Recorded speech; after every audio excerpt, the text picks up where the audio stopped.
آپ نے سنا ہوگا حضور نے سورہ رحمان کے بارے میں فرمایا ہے، سورۃ الرحمن عروس القرآن. یہ سورہ رحمان جو ہے یہ قرآن کی دلہن ہے.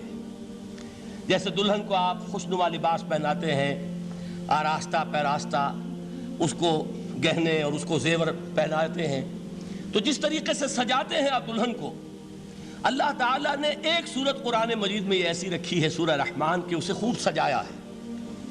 اس میں الفاظ کا در و بست، اس کا اپنا ایک ڈیوائن میوزک ہے. وہ تو اللہ تعالیٰ قراء جو ہے خاص طور پر مصر کے قراء، اللہ تعالیٰ ان پر رحمت نازل فرمائے، ان کی خطاؤں سے درگزر کرے. جس طرح قرآن کے انٹرنسک میوزک کو انہوں نے واضح کیا ہے.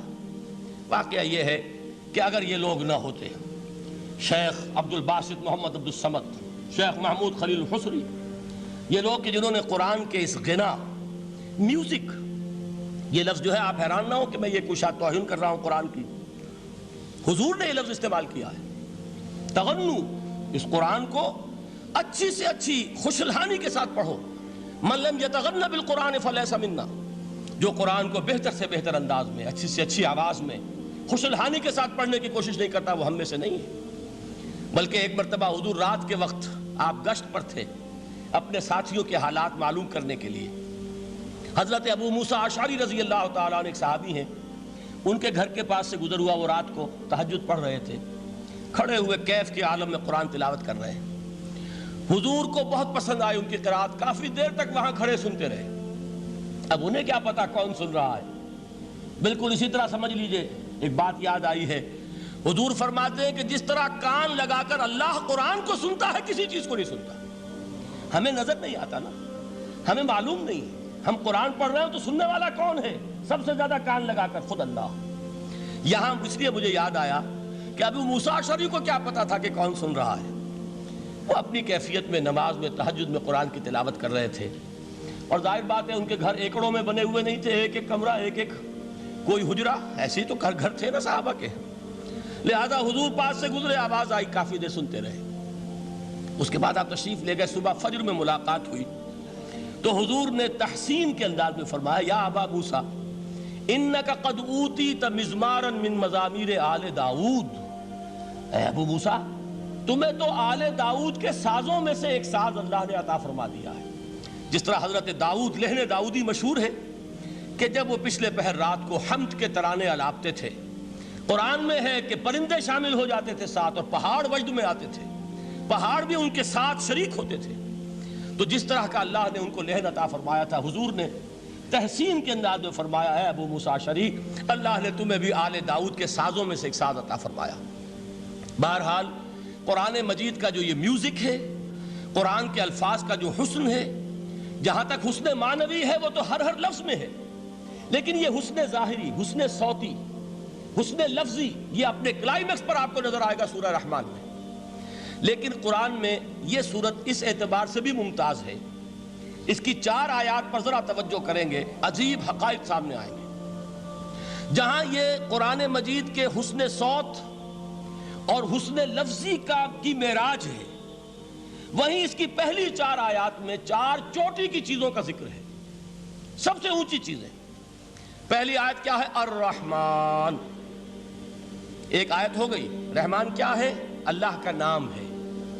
کبھی آپ نے غور کیا اللہ کے ناموں میں سب سے پیارا نام کون سا ہوگا؟ رحمان. کیوں؟ اس کا مادہ کیا ہے؟ رحمت. ہمیں سب سے بڑھ کر جس چیز کی ضرورت ہے وہ کیا ہے؟ رحمت خداوندی. نام اچھی طرح سن لیجئے اس حضور کے قول کو. حضور فرماتے کوئی شخص جنت میں مجرد اپنے عمل کی بنیاد پر داخل نہیں ہو سکے گا جب تک کہ رحمت خداوندی دستگیری نہ کرے.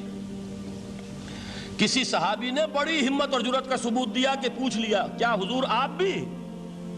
جب آپ نے فرمایا کوئی شخص داخل نہیں ہو سکتا جنت میں محض اپنے عمل کی بنیاد پر جب تک کہ رحمت خداوندی جو ہے وہ دستگیری نہ فرمائے.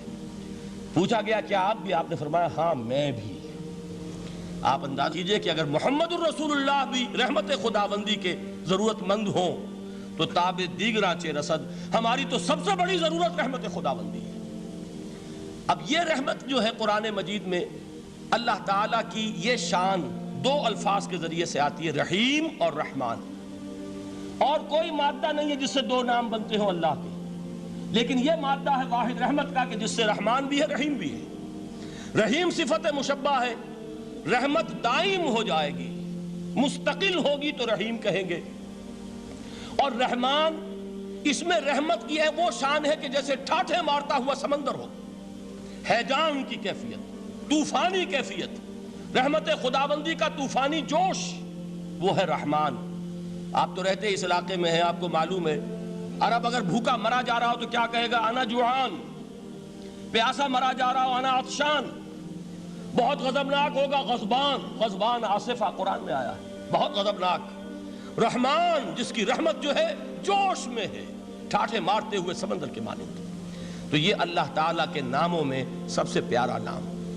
اب آگے چلیے، الرحمن علم القرآن، رحمان نے قرآن سکھایا۔ رحمت خداوندی کا سب سے بڑا مظہر، رحمان کی رحمانیت کا سب سے بڑا مظہر قرآن ہے۔ ان میں جو منطقی ربط ہے اس کو سمجھتے جائیے۔ اچھا آپ یہ سوچئے، جو علم بھی انسان کو حاصل ہوا وہ کس نے دیا؟ اللہ نے۔ سائنس کا علم کس نے دیا؟ اللہ نے۔ علم آدم الاسماء کلہا، وہ علم الاسماء جو حضرت آدم کو دے دیا گیا تھا ازل میں، یہ اسی کا ظہور ہے، یہ اسی کی ایکسفولیشن ہے جو ہو رہی ہے اور ہوتی رہے گی ابھی۔ اور دوسرے علم ہے وہ کس نے دی؟ اللہ نے دی۔ لا یحیطون بشیء من علمہ الا بما شاء، مخلوق میں سے کوئی اللہ کے علم میں سے کسی شے کا احاطہ نہیں کر سکتا مگر وہ جتنا اللہ دینا چاہے۔ لیکن یہ کہ تمام علوم میں چوٹی کا علم قرآن، نوٹ کرتے جائیے، اب چوٹی کی چیزیں جمع کیجئے۔ اللہ کے ناموں میں چوٹی کا نام رحمان، اللہ نے جو کچھ انسان کو سکھایا اس میں چوٹی کا علم قرآن۔